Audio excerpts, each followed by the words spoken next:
Hey guys, welcome to the 7th episode of the Tea We Say podcast. We thank God for making it this far. And my guest today is somebody who is very special to me.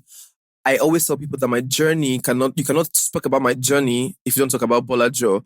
She's the CEO and founder of Few Models, Nigeria, Africa, one of the biggest model agencies to ever come out of Africa. So it's a big deal. She's a big deal, and it's a great thing to have you on my show today. Thank you. I feel so special. Thank you for coming on. Thank Because you. you're a big deal. She has all this was what I didn't thank you. It has been too soft for me.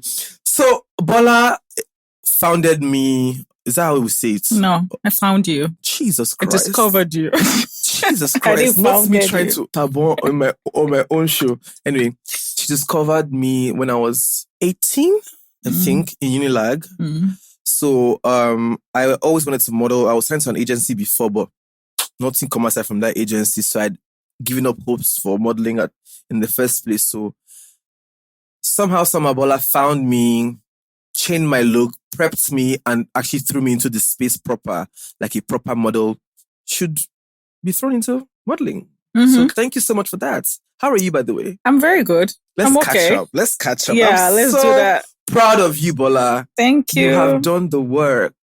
What have you been up to? What's happening in your life? Which country have you been in? Where have you been to?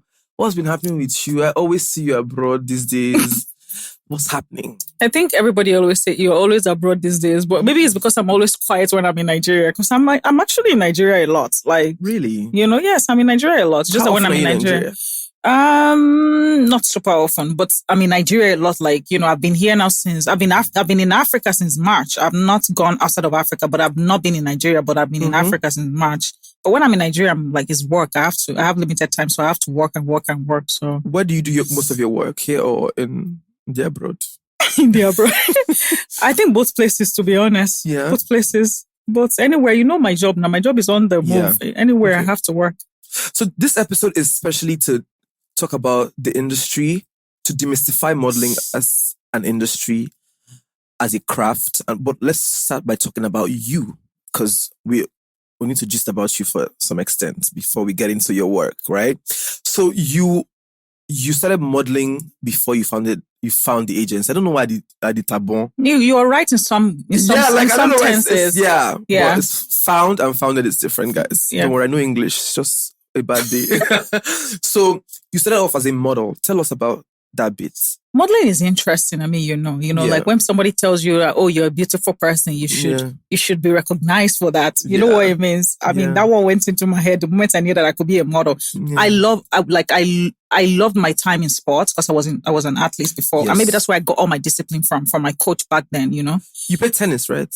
Now, I just took tennis now because, but before it wasn't tennis, it was long jump, high jump, 200 meters. I was never like into tennis. In uni or in like secondary school? Secondary school, uni, all the way to uni. But the moment they told me I could model, like I was beautiful. I treat it away. Look at you. Who cares? But do you ever think you're going to be like a proper sportsman? I thought I was going to be. I was going to do Nuga for my school. Like I was like, like I loved sports so much. You were already representing your school? Yeah, I was going to do the Nuga. It was before modeling came my way. Modeling came my way. I didn't think twice. So how did modeling come for you?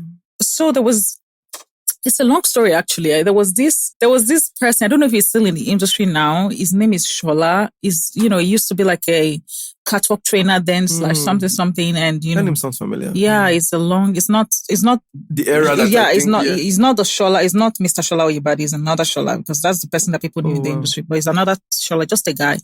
And then he told me, oh, I could do this and things like that. And then he took me for this competition that I did back in school then, and I won the competition. And like you just started from there. They want to give you obviously. A car. They want to give talk about that competition. Oh my God, they gave me a car that I couldn't drive for years. Obviously my parents were against modeling. Like they wanted me to do accounting. I didn't want to do accounting. That story is everywhere in the media. I say it every time for everybody that wants to listen. I wanted to be a lawyer. And when they took that away from me, I'm like, okay, anything that comes my way now that is not education, let's do it, Yes. So, but my dad was supportive of my sport. He would come to all my games. Like he would be like father of the day in my inter-house sport and things like that. Yeah. So when modeling came, I was like, okay, I'm beautiful. Wow. And then I did this competition in school that I went to win. I don't even know I won that competition because me so do I. But that actually gave me a solid foundation. Yeah. The team, it was, people say, oh, it was just me so do I. It's just a pageant. But man, it gave me a lot of, also it was solid. It was like the team, it was grounded, Taymesan, like it was, properly done. Otumba was like a very, very disciplined man. So it gave that discipline to us. I also did the one in my state, Mr. Kimogun. The team too they were very strong as well, very disciplined team and everything like that. So that gave me a lot of discipline coming into modeling, right? Then I won the car that I couldn't drive because I won the car. On stage, I was like, God, please, I don't want to be the winner. I just want to win second. Oh, when you saw the car? Bola. Because I knew that I was not going to be able to drive the car anywhere. I knew that my parents would not allow me to take that car. I knew that it was going to be a problem. But if I take money, nobody would know. It would go into my account, right? Yes. And then I parents were not going to allow you drive the car? They didn't know I was doing a competition. They didn't want me to do modeling. So where am I going to hide the car? I can hide money. If I was the second, I'll just put the money in my pocket and blow it somehow with my roommates. But the car, what am I going to do? So then I won the car and then I started looking for everybody to explain it to my dad. It was that strict? Oh yeah, he took the car from us, from me and the organization. He put it in his compound for like 1 year. I couldn't drive the car. He called them on the phone. It's like, I didn't release my daughter to do this crap. I don't know what it is, but that's wild. So how did you eventually get into modeling if your daddy was that? So he gave birth to a daughter that is like him. Yeah, we're both crazy people. So yeah, I know. So we're both crazy people together. I think the moment he started revolting against the career, and my dad's revolting against the career, it wasn't coming from his place of, I don't understand what he was saying at that time. It was more like, it's for the children of the poor. That was my dad's definition of modeling, right? So it's like... It was like hustle for him. Yeah, it's like, what are you doing there? Like... How much will you really make? What do you need? That we're not giving you. And I had friends then. I'd made genuine friends that were like good people. I knew that they were not poor. I mean, the definition of modeling from his perspective was irritating to me, if you understand what I mean. So then I was like, okay, I'm going to stay in the business. If it's for the poor, then I'm poor. But did you at any point make him see how proficient this profession was going to become? Or So what I had to do was to do well in school, do all the things that he wanted me to do, like do my chartered courses, do well in school. I was missing classes, but I could still pass. And I think then it didn't affect my school. So then he understood that it wasn't, he didn't like it. But also, I think over time, that's why I was keen on changing modeling. Over time, I didn't change who I was to him. So he saw that it wasn't that bad. It wasn't like I was doing anything different from what I was doing. Yeah. So maybe close to his deathbed, he did understand a bit about the career. He did sort of. But you grew. You eventually went from being just a regular model to a contestant at Miss Nigeria, right? Oh, yeah. So tell me the phases, like, what was it like? So eventually you went from the girl who her dad did not agree for her to become a model to a top model in Nigeria. Tell me those phases. What was it like? How did you get into it? You were also in school in OAU, right? Mm-hmm. So you were doing Lagos. How did you? Okay, so the thing is, even as a Miss Nigeria, my dad still did not know. He thought I stopped. With the fight that we had with the Miss Odua thing and collecting the car, eventually he released me to Miss Odua because he got to talk to Otumba Gani Adams on the phone, and they related in some way that they had an understanding. My dad told him some things and he had an understanding, and I was doing a bit of Miss Odua, but it felt like after Miss, it was just a phase. It was going to stop. So when I went to Miss Nigeria, he did not know. To be honest, he didn't know the time I was in camp. So in camp, something major happened. I got an internship with Goldman Sachs, right? And because I was in Miss Nigeria camp, I missed it. And I was chasing it. I'd written tests. I'd done interview. I was just in school then, So I missed the email. The internship? He knew, right? So I missed the email because I told my roommate to be checking my email. And email then was not really a big deal, to be honest. So we both missed the email. And while I was in Miss Nigeria, I don't know what happened. I think one day I asked for the phone or something happened that I got to know about that I missed the internship while I was in camp. And that kind of just scattered me in camp. Sort of, because I knew it was going to be an issue. Yes. I can't tell him I failed because I did not fail. I just missed it because I was in Miss Nigeria camp. Yeah. So only my younger sister knew I was in camp. My mom did not know. Then my mom went to a shop like regularly on like another day, and then they were telling her, they saw me on TV doing this thing. I was beautiful. I wore some dress looking like Blisco. From where? Are you supposed to be in school? I even felt like my dad was a bit supportive. My mom was totally... Jesus, my mom was so annoying at that stage of my life. Do you think it was because of your background? Because you guys you come from a credible background, I come from a legal background. Yeah, and your daddy legal and fashion doesn't work together. I would say. Also, do you think that you can't blame some parents because you must have heard a lot of things about that space as well? Yeah. So do you think they don't have enough information for them to decide on what their children... Do you understand? I feel like some parents don't have enough information about the industry. So when they're trying to say don't do it, it's just because they're trying to protect their children from the unknown, right? As like my parents, my granny did not agree for modeling. I remember that time when I said, when I first moved to Lagos, we had a long strike. At that time, I was still the hustle modeling, right? So I can't like give my granny say, oh, they've paid me for LFW and MMR, that if I don't go, they will sue me. And that I'll not be able to. I think they want a legal battle. She now said, it's not her business, so anything I like, I should do. So that time I had only 11,000 naira on me. I say, worst case, if I don't get LFD, I will get MMR. I don't know, say that this industry is the cruelest. If there's anyone like that, was the cruelest place I will ever enter. So I left Warri with the like that's what I mean, that I've been very passionate about my life. I left Warri at 17, yes, with 11,000. I remember that she dropped me at the park in Greener Line, and she told me she doesn't have any business to do with that modeling I'm doing. I mean, no, Warri woman. Now you know anything you want to make you do yourself. I said, mommy, they will sue us. They will sue us if I don't go. But that's how I left. So I came to Lagos. So the hostels were still open. I stayed in the hostel for a bit. Then I could say, you know what? Actually, LFD was first, right? Oh no, MMR was first. So I went to audition for MMR. Bayo was the judge at the time. Bayo, Bola, I waka. They're not going to pick me. I say, God, how will I do this? How will I tell my granny that happened at this casting? So I changed my shirt again. You know how we change our shirts and so we can deceive the judges. And I walked to the front. One of the girls was like, this boy is not, but let's pick him. Bayo now said I was too skinny. That's how Bayo shouted my hoop for MMR. The LFW came like this. The first time I walked to the front, he just said no. I looked at, I think it was, I don't know who was the judge. I looked at her and I'm like, do you know what you've just done to me? That's from that 11,000, it was 8,000 naira left to Bola. It means that you have thrown me into penury. But I really told my granny that I don't even know how I survived that episode, but it was just crazy. So I think one of the things that they were protecting me from was even not just the exposure to or the unknown, but was the financial implication of becoming a model. Yeah. They were not sure about what it was going to bring to me. They were not even seeing money. I was even collecting their own.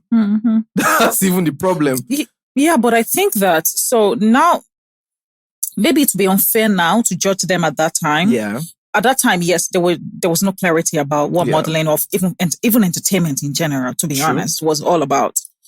But what I felt is a lot of the parents at the time were just being Nigerian parents, typical Nigerian parent, where they just don't give you the opportunity to explore, right? Yeah. I mean, it was comfortable with sports. Do you understand what I'm trying to say? It would come to my games. Like, it would tell me... Why was he comfortable with sports? Do you understand? Like, it would tell me, you can do this, you can... Why did you let that girl run like that?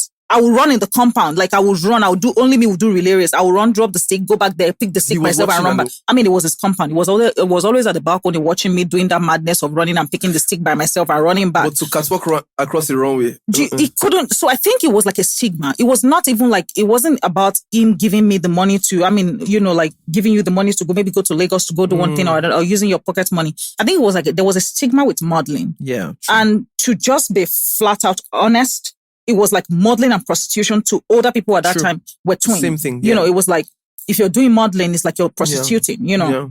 Yeah. So I think that was more the hardship of convincing your parents at that time that you wanted to be a model, you know. So you're like, technically just telling you that I'm not a prostitute. This is just work for me. Yes. Right. And I now did a music video. Oh my God. Kill me. That one, I couldn't. Oh, did you see the video? Oh no. I know that video now. But are you joking? Solid star. They called my dad immediately. No, that video was viral. And you were in it. Yeah, and then they called him, and then and then he called me, said, "Where are you?" I said, "I'm in Ibadan." "What are you doing in Ibadan?" Nothing. I just came to I'm supposed to be in school. I said, we have the school program in Ibadan. That's why I'm in Ibadan. You know. And then he's like, "The driver is coming now to your school. I don't care how you want to do it. Make it back. If you die going to school, I don't care. Get back to school. They will pick you up and bring you home." He was such a disciplinarian. So now, but then I knew I was dead. So then my younger sister was always my informant. So I called my younger sister. I'm like, "Hey, what's going on at home? Am I dead?" He said, I don't know. This one, you passed boundary. Why did you do video? I was like, they told me I was going to be like this girl. You know, my agent told me it wasn't going to be bad. Yeah. He said, my sister said, Bola, this one, just, they will maybe small beating, but just come home. So I was prepared. So I got when I went back to this thing, I got on the bike. You know, my boyfriend at that time, we go on the bike. We knew it was a mess. He's from Ondo too, so he knows my dad very well. So point was, get me back to school. I got to school, I saw the driver, I'm like, Mr. Femi, please tell me, should I be dying now? I knew that the thing was bad. And I know my dad beats me in school. Like, I was a rogue, like we both. So I know that the beating can happen anywhere. And then I got home, and obviously my mom was there making a scene. And then my dad said, I think at that point he was tired. It was like, what is going on? Why this particular? Like, you've been the strongest of everybody. What exactly is this weak career for? I saw his face. I'm like, weak career. And to be honest, I wasn't 100% crazy about modeling, but I think his fight then was that thing that made me stand my ground that, this modeling, we will do it. To prove something to him. Yes. And then I told him, I said, did you even see what I wore there? And thank God they gave me Ankara. Jane, God will bless Jane, because then, I wore an Ankara skirt. I'm like, you're actually covered. Yeah. I was like, Dad, can you see it? It's Ankara. We're promoting the culture. I mean, I'm very good at, I maneuver everything on that. And I was like, we're promoting the culture. It's a video. Even what he's singing about is my dad said, if I watch the video, I said, I will bring it now. It's YouTube. Yes. It's very strong. It's very this one and that one. And then he told my mom to leave.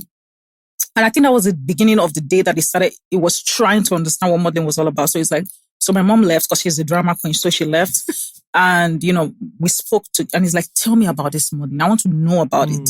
So obviously I started my campaign for modeling. We're trying to be an ambassador for product. We speak about product. We're like, I started using all this English and then it was just looking at me like this, and he didn't say anything. It was just like, just don't disgrace me. Don't disappoint me. But I want to know when you became passionate to change the conversation about modeling in Nigeria, because you were just a model. So at what point did the passion kick in? So you know what? I really don't like what I'm saying. I have to open an agency and do this. So to be honest, my agency opening was not because of what I was seeing. It was more because of the perspective that I think people had about modeling. It was more that if I can come into the conversation, just given the background that I have, and I can fight through that conversation, I can get as many kids as like you, to come into modeling, and we can all change modeling together. So it wasn't more about, because I don't really have a bad experience in modeling. I have to be honest. God was so fair to me that I didn't have so many bad experiences. Like, somebody stole this one, somebody did that to me, somebody did this one, my face was here, they raped. I didn't have that. True. So I didn't have much to come in and say, I was coming to come and change. Somebody did this, somebody did that. No. My change was coming more from the angle of, I didn't think the world respected modeling. And I needed the world to respect fashion. Like, it was a business. Like, it is a business. I wanted the world to see that. That's what I came into modeling to come and do. After uni, you stopped modeling. So I didn't stop. I was doing everything together. Like after uni, the fight already became big at home. I already moved out of the house, right? Because after uni, it was more like, you have a certificate now, what are you going to do with it, right? Yeah. And I knew that I didn't want to work in corporates. Because look at me, this is my everyday life. There's no corporate that's going to allow me to work like this, right? So I was battling with that phase, understanding if I wanted to please my parents and just go into the corporate world or whatever it is. So I was doing like all of these things. I was still doing modeling. So I was then interning with Auntie as well. And during my intern, Auntie was always saying, why are you not modeling? Why are you the one doing all this documents for all these girls, And then she was like, okay, you're going to go to New York with the girls. Like, you're going to go. Like, you're literally going to go there. So I was like, okay, fine. And I still did my first American visa, And when I got the visa, I told my dad. My dad said, I said, well, somebody did it for me in Lagos and I'm just going to go to New York. To go and do what? I said, I don't know, But at that time, I was leaving modeling already. My mind was already leaving. There was no point fighting about it. But you already sure that you're going to become an agent? I wasn't sure. I didn't know what I wanted to do. that phase of life when you're figuring. I was figuring it out, Like after school, I didn't know what I was doing. I was just doing the interview. I did like interview with Diamond Bank, Deloitte, like all this interview. Yeah. But every time I'd finish the interview, I'll pray. I'll be like, God, please don't let them call me back. I don't want the job. That kind of thing. But you have to do it just to make sure that the wills of your parents are being carried out and respected as well. So then I went to New York with all my models and my friends at that time. But you were like the manager at the time? No, I went to New York as a model. Oh, Auntie told me that I have to go. Oh, right. Yeah. So I went there as a model. And I remember that when I was in New York, I was just like, this is not for me. I'm not modeling. But I was already beginning to love the back end job of modeling. Of organizing. Do you understand what I'm trying to say? Like, I will be the one on that trip saying, you have a casting today. Have you gone? I will be the one like... So you didn't even know, you're just managing them. Do you understand? I wasn't really managing, but I was so nosy in people's matters, if you understand what I mean. This whole few thing. happened without a story, without a business plan, to be honest. People say, oh, do you have a business plan? What was your, how did you? I was going to get there like step by step. There was no business plan, man. There was no business plan. I didn't draw anything on the table. So, Bola, are you saying that you got this space, not knowing whether you're going to make money, how you're going to make money? No, I didn't know. That's why I said don't follow my business life at all. Got in there and decided to help models out. Yeah, I just got in there. I was like, yeah, I have a space now. Okay, I'm just going to pay like some little money for the space. It's a good space. I paid a couple of this. It was a very good space. And I started and I was just like, okay, I'll teach. And then from teaching, I'm like, no, I'm not teaching. I'm actually going to represent you. I'm going to manage you, So you started figuring things out as you along the line. Yeah. That's why I tell people, when people say, oh, I need to do this, I need to do that, you're going to sleep there 20 years doing nothing. And that's just what happens. Start. True. Just start whatever it is that you have. Because really, you were like 20 something. I was like 23, 24 when I started filming. So all the time we were modeling, you were also seeing a baby. 24. But like the other thing about grandma, this woman. Now I was telling him before you walked in here, I'm like, when you have a group of people who want to be in this industry, they don't even know anything about the industry. So it's one thing for a model to say, I want to be a model, but who are the models that you look up to? Naomi has a life outside of modeling. Yeah. Naomi has personality that can attract different things. They can be on campaigns. I told somebody that, you know what, when I was a model, no matter how bad it got, I had relationships outside of modeling. Yeah. I was friends with editors. Yeah. Designers, stylists, everything. I understood the industry and I was learning. I was a sponge, right? Yeah. If I was in New York, for example, I'm sure that I'd probably be in some of that. Oh, I don't doubt that. Like I was in LA, for example. I got the opportunity to move to LA. I would have probably been in Hollywood. We spoke about that recently. Yes, we're gonna do. It's in the works. But I'm just saying that the intentionality of models these days doesn't exist. They it's just so want surface. to be seen. It's so surface. Now, I even told them that, you know what, you have Instagram. Worst case, if you're not making money as a model in Nigeria, your Instagram can make money from you because you already take beautiful pictures. Thank you. Yeah. Influencing can make you be... People have been discovered from the Instagram pages, right? Yeah. What are you doing? Some models are too reactive. Can I jump in and say something? So I started managing a girl recently, Samia. She's in New York. And when I started managing Samia is that model that made me want to go back to law school, like made me feel like I need to go wake up my law school dream, right? I always nurtured that dream that one day I'm going to go to law school. But I met this girl, and as young as she is, as just like, okay, I'm your manager, but whenever Samia had a plan, she's like, hey, Bola, I'm in front of sustainability. I'm in front of recycling. I'm in front of it. I don't want to do any brand that is not in this space. Hey, Bola, and then I understood. And when I was talking to our agents, because I'm a manager, I'm not an agent. When I was talking to her, I say, hey, I don't want to take away from Samia's future career. She talks on UN shows. She's working with United Nations on sustainability. She's worked major projects. Yes. I'm like, let's not take away from that. This is going to be a platform for her in the future. So we were only looking out for brands that were into sustainability. And guess what? Recently, Maybelline came to us and said, hey, we're doing a new sustainability line and everything like that. Wow. We didn't have to think to her. We're just like, see, this girl, this is your girl. Guess what? She's already a spokesperson for everybody. She's on United Nations Youth Campaign. She's on empowerment. When we brought out a CV away from modeling. Yes. I had to dig Samia's CV away from modeling and gave it to her and say, this is not a modeling CV. This is a CV of a future political leader. Amazing. You better key into it right now. Modeling is the platform. But modeling was the platform. And she got that campaign. So she's the face of that. It's going to come out soon. She's the face of that campaign right now. And from there we went to, now we're getting all this. So this is a girl that was very precise about her career when she was coming to me. And, she's like, now, she's in law school now. She went to law school. She's like, hey, Bola, I'm going to be in law school, but I can do this, I can do that, I can do this, Models just can't sit down. They have to have like purpose. That purpose is what's going to help your manager define your career path, right? But if you just be like, oh, I've seen a lot of agents come to me and say, hey, Bola, I'm so sorry. This girl, I don't understand her. They just come here. A lot of news about Nigerian models just come in. They'll just be like, oh, they just come here and take pictures and that's it. They are not really like eager. Yeah. I'm like, but what do you want us?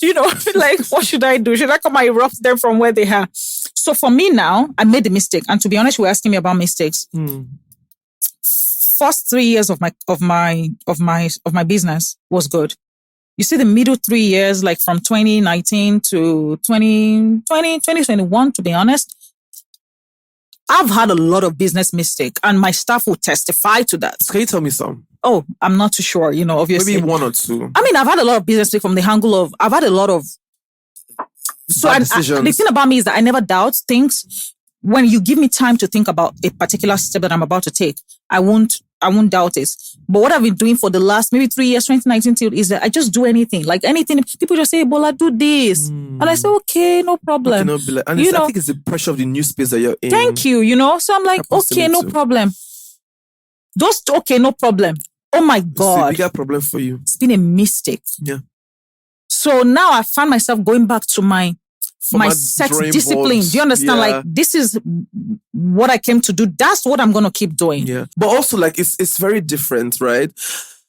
In their space. So how do you grow internationally like that? So, because let me use Olamide, for example, right? Mm-hmm. I know Olamide got into the space, started booking test shoots, started growing gradually until she started leading in campaigns. And you can see her in like billboards. You can see her if you go to the mall, if you go to duty free, you probably see her face.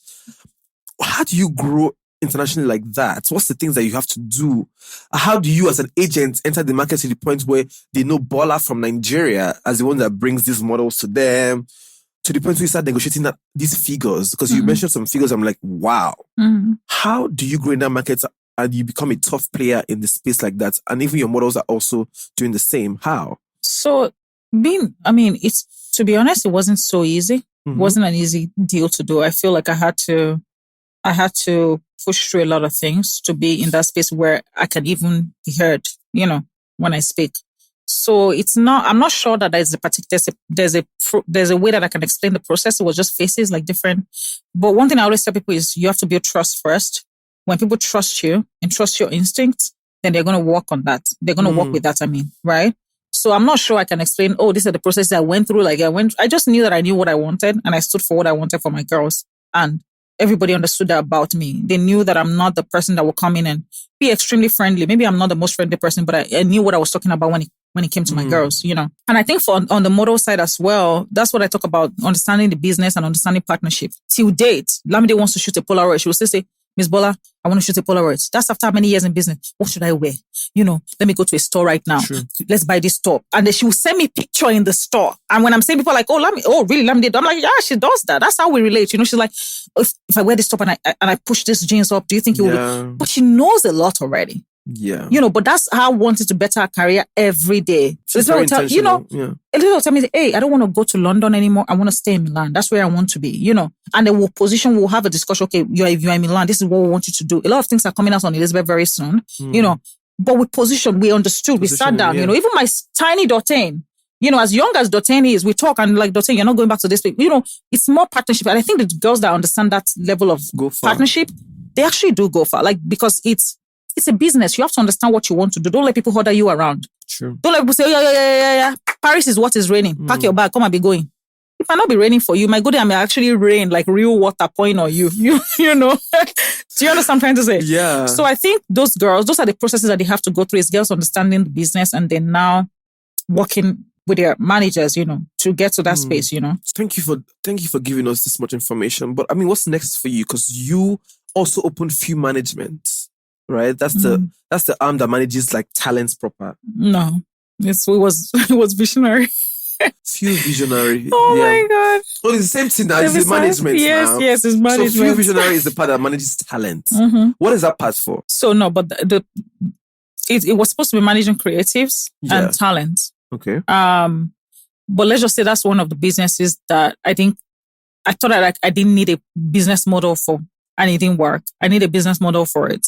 So you admit that? I admit that. That's why I say don't follow my business pattern. Yeah. I failed once, What do you think is Few Visionary? It depends on how you define success. My definition of success, visionary didn't miss it. But what was the idea for the visionary part before? Visionary, I wanted to manage creatives. I feel like creatives needed management, right? They needed the sort of platform that I was able to create for models.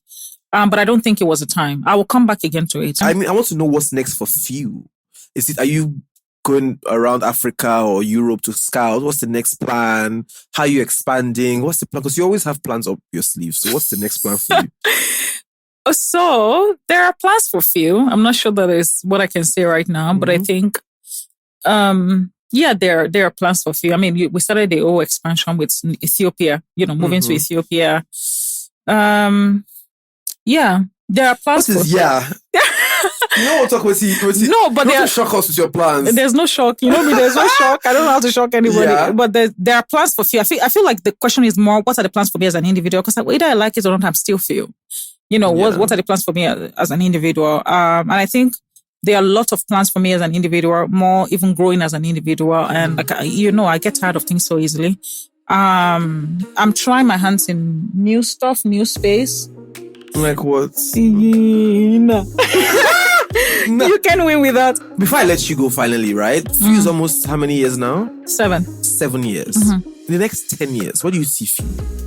Oh, Few will be 17 in the next 10 years. In the next 10 years, where do I see Few? Would you have stepped down from C and put some Absolutely. Yeah. I think that will even be sooner than later. Maybe that's nice. Maybe that's the hiding I've been hiding. You finally brought up from my mouth. But yeah, absolutely. 17 years. I don't think I would be here, but I'll be here. But I don't think I'll be on Few. Yeah. I don't want to die now. But I think Few is going to be, at least the way that I'm building Few is for the brand to outlive me. You know. So let's see what happens with that. Absolutely. So you don't know what's going to happen in 10 years, but you're just ready for I think I know. But let's just say that there's no need to talk about it. Okay, I think we'll literally touch on everything. But I want to say, like, this episode is to demystify the industry and to let people understand the industry, but not just even models, just people generally, right? So is there anything that you want to say to models or people generally for them to know about the industry before they get in? The advice is watch the whole or listen to the whole podcast. I've said everything that needs to be said. I have no other advice again. I don't like you, Bola. I've been giving advice for the last 7 years. I'm not sure if it's changing people's life or not. I hate talking. There has to be something that you say that one person at home will just touch They need to watch the whole thing. They need to listen to this whole thing. Everything I've said here is all the information they need is on this. It's here. There's nothing. There's no advice again. That brings me to the end of my show, and I've had the most amazing time with my former manager and friend Bolajo Fawehinmi. She's the founder and CEO of Few Models, one of the biggest agencies to ever come from Africa. She's doing amazing work, guys. Please. This is the episode that I've always wanted to do because this is so important to me because of how I started.